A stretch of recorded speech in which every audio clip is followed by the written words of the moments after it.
Hello guys! Welcome to Josh Moica YouTube channel. And sa mga hindi pa nakakilala sa akin, I'm Josh Moica and I'm the owner of Kangkong Chips Original. Ito Kangkong Chips po, ito po yung brand na na-build ko when I was 17. And now I'm 20 years old. So I've been building this brand for 4 years now. And sa mga hindi nakakilala, tayo po yung nag-viral sa social media, etc. etc. A kid who became a millionaire just out of kangkong. Kangkong leaf. Yung gulay. And I'm doing this video because I wanted to share you guys something that bothers me. That bothers me most mula nang pumasok tong 2025. Ano ba 'yon? Ano yung nag-bother sa akin? Well, itong naiisip ko ngayon kasi kung ano talaga yung mahal ko sa ginagawa ko. Kung saan talaga ako masaya. 'Di ba? Ano ba talaga yung bagay na talagang gusto kong gawin? And na-realize ko lang na ang mahal kong gawin, what I really love is to inspire people. Para maka-inspire. Gusto ko maramdaman ng mga bata, ng youth, ng mga tao, kung yung feeling na nai-inspire sila. Kung paano ako ma-inspire, gusto ko maging force ako ng inspiration dito sa Pilipinas. Sa mga bata dito sa Pilipinas. Kasi kahit pa paano naman, I've done it. Even though napakalayo pa, pero at least I'm now earning above many people dito sa Pilipinas. And tingin ko isa yon sa achievement mo bilang tao na mapaganda mo yung buhay mo, di ba? And I think ako nagawa ko, pero ang hindi ko nagawa, ito yun. What I am really disappointed or nanghihinayang ako ng todo is hindi ko na document yung journey ko. Yun lang talaga yun. Nanghihinayang ako ng sobra kasi hindi ko nagawa na i-document lahat ng buong journey ko mula nung 17 ako hanggang ngayon, that I'm 20 years old. At yun, ang pinaka-regret ko sa buhay ko ngayon. As in, regret ko siya. Why? Bakit? Ba't nanghihinayang ako? Kasi what I love the most is to inspire. Gusto kong pinapakita na kung paano ko ginagawa, kung bakit dapat gawin mo din, kung bakit deserve mo yung ganitong buhay din. Pero ang hindi ko nagawa ay i-share yung struggles ko. Hindi ko nagawang ibigay sa inyo yung blueprint kung paano ko ba talaga ginawa. Like, how do I do it? Paano mo na-earn yung first million mo? I want the exact details sana eh. Sana nabigay ko. Sana na-document ko lahat ng hirap, kung gaano ba talaga kahirap, how hard it really is. Diba? Kaso hindi ko na nagawa. Kaya nanghihinayang ako ng todo tungkol doon. Diba? But yeah. Nagawa ako naman eh.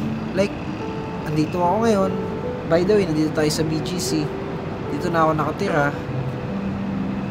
I've done it na makaalis kung nasan ako dati. Dating probinsyano. Ngayon dito ako sa BGC, nakikipagsapalaran ako to earn a living, to focus on business, to network on people para mas malapit ako sa mga taong mas kailangan ko. Kaya ako nandito. And tingin ko naman masasabi kong nagawa ko na. Diba? Pero hindi pa to, though at least I'm able to achieve something at a very young age. I earned my first million when I was 17. Nung 18 ako, na-double ko yung laki ng company from 50 employees to 100. Nung 19 ako, naging 200 employees kami. I've made it na magawa ko yung chips na magandang branding, magandang marketing, kilala online. Mataas ang sales, 8 digits to 9 digits ang sales. 2021, 2022, 2023, fast forward to 2024, I've made it to put it all on retail stores dito sa Pilipinas, SM, supermarkets, hypermarkets, Ayala, Robinsons, name it. Lalagyan na natin ng product. I've grown the business for 4 years now. Seryoso ako sa buhay, 4 na taon na. And I regret na hindi ko na-share yung struggles. Alam nyo kasi, para sa akin, kaya ganito yung feeling ko ngayon kasi nung pumasok yung 2025, what I felt is gulong-gulo ako. And naiirita ako actually.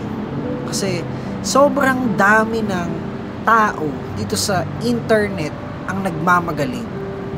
Like, ang dami ng magaling. Ang dami ng pinakita yung galing nila. At isa na ako dun. I regret na masyado akong nagpakita ng wins. I regret na masyado akong nagpakita ng highlights. Like, yes, oo, may na-inspire dun. I'm sure, 100%, kahit isa lang, may na-inspire sa lahat ng ginawa ko sa internet. Sa lahat ng nilabas kong videos. We have uploaded almost 100 videos online now. All about my business, all about KCO, all about my personal brand, what I achieved at an early stage, all about my success. Na-share ko naman kahit papano. Nakita nyo naman yung mga naabot ko, yung mga nabili ko, yung mga nakuha ko. Pero, ang pinaka nanghihinayang ako is hindi nyo nakita yung struggles ko. Kung gaano ba talaga kahirap. Gaano ba talaga kahirap yung pinagdaanan mo, Josh. Yun ang hindi ko napakita. Yung raw footage sana napakita ko. Yung raw footage sana na naghihirap ako, na ginagawa ko yung mga bagay na to. That I'm solving problems. That I'm pressured, I'm scared. Hindi ko napakita yung spots na makaka-relate sana kayo. Yung spots na makakatulong sana sa inyo. You know what? Kasi naniniwala ako na you should be sharing your struggles also. Ayoko na ng mga nagmamagaling. Ayoko nang makakita ng mga puro wins lang yung sinishare. I wanna see authenticity. Gusto kong mag-share ng ano ba talaga yung nangyayari on a daily basis. Kung ano ba talaga yung ginagawa mong greatness dyan. Totoo ka ba talaga? Are you even real? Are you even honest? Totoo ka ba? You're sharing all of those things. You're teaching them. You're giving them bits of your fun and extravagant life. Pero, are you even real? Totoo ka ba? Have you shared it online? From step 1 to step 100? From the beginning up until the end? Have you shared it? Ako hindi. Hindi ko na-share lahat.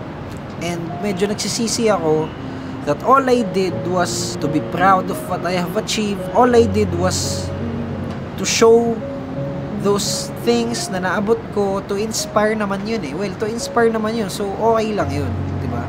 Hindi naman siya totally just wanna brag. I really wanna inspire. That's why I post those things. And of course, I wanna market my brand. And I wanna market my business. Kaya ako ginagawa yun. My point is, life has highs and lows. Ang buhay natin, meron yang minsan nasa taas ka, minsan nasa baba ka. Ang buhay natin, hindi palaging panalo, minsan natatalo ka. Ang buhay natin, hindi ka palagi nakangiti, minsan umiiyak ka. Ang buhay natin, hindi ka palaging matapang, minsan natatakot ka. Ang buhay natin, hindi ka palaging humahakbang, minsan umaatras ka. And I think that I should be sharing also my struggles, my highs and lows, yung mga takot ko, yung mga hirap ko, kung paano ko ginagawa lahat, yung mga problemang pinagdadaanan ko, yung mga talo ko, hindi lang lahat ng panalo. Kasi, for sure, there's someone out there or someone dyan sa inyo na makaka-relate at matutulungan. So, for me, you should also be sharing your struggles because you never know who are those people na natutulungan mo. You never know who are you helping. Kaya ako sobrang nagsisisi talaga ako na hindi ko na-document yung journey. Sobrang sayang. Nanghihinayang ako ng todo. Kaya ikaw kung nagsisimula ka pa lang, if you're just starting out, please, please, please, I'm telling you, mag-document ka. I-document mo lahat. Get serious in life, whatever it is you're doing, get serious and document each and every step of the way. Kuhanan mo sa camera. Kung may plano kang mag-personal branding in the future, kung may plano ka na lumabas sa internet in the future, ngayon pa lang, i-document mo na. Kasi ang sarap sa feeling kapag nagawa mo na at may patunay ka. Not for others, but also for yourself. Pwede para sa iba, para ma-inspire sila. Kaya, promise, i-document nyo yan, putya. Kung ako, yun ang gagawin ko talaga. Kung makabalik ako sa umpisa ulit, gagawin ko yun. Well, okay na ako. I can say na nagawa ko naman. Pero, para sa next level natin, para sa mga susunod nating gagawin, I will bring you on this one. Isasama ko kayo on this journey. Isasakay ko kayo sa biyahe na to. Kaya, wala na akong pagsisiyan in the future. I'm sure about it. Kasi ngayon pa lang, I'm committing that I will document my journey. I will upload videos. I will share everything, my highs and lows, everything. And, yun lang. Gusto ko lang i-share sa inyo itong nararamdaman ko ngayon. Malayo pa. Madami pa tayong pagsasamahan. Sobrang layo pa. Sobrang dami pa. I'm excited for this. Sobrang excited ako na after 10 years, nasa na tayo. And I will go hard on this business. Gagawin ko lahat para sa negosyo to. Para sa buhay na to. Because we only live once. And I wanna make a movie of my life using unfiltered and unscripted videos. I wanna make a movie at the end of this road. I want to be able to share the movie of my life.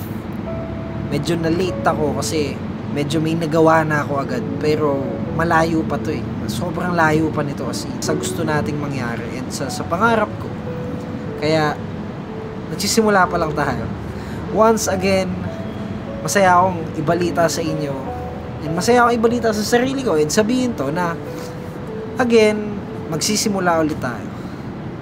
We will start another journey, another life na mas seryoso, mas magaling, mas malupit, mas totoo. Hindi ko sinabing naging peke ako. Everything was real. Pero ito, sobrang real. Kasi ang daming details na makakasama. Kaya, very excited. Sobrang excited ako and I really wanna share to you guys everything. Yun lang, this is Josh Moica and I'm excited for this journey. Sana sumama ka sa journey na to. Please like, follow, and subscribe. Thank you if you're a fan. Maraming salamat sa suporta mo. I really appreciate you and I will do this